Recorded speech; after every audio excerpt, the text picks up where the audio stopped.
man dito yung paset ti panagsarita ni Vice Mayor Ray Carlos Fariñas. Naipasa tayo nga tricycle franchise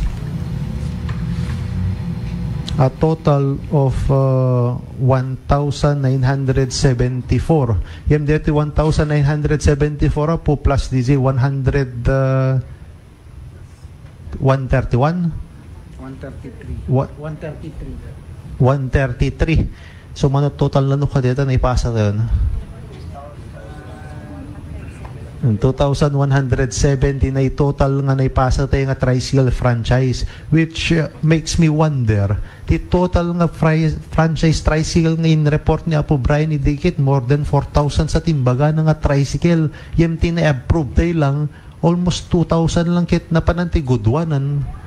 So dapat tayong kita nga naling at dito yung pinag-renew ti franchises every 3 years.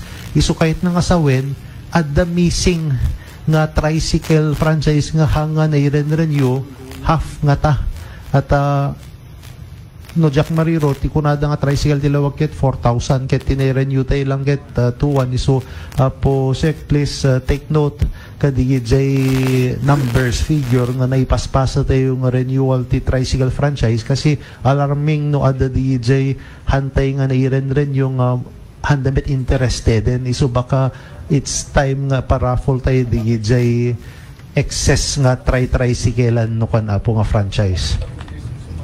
So da po ti tricycle IFM News.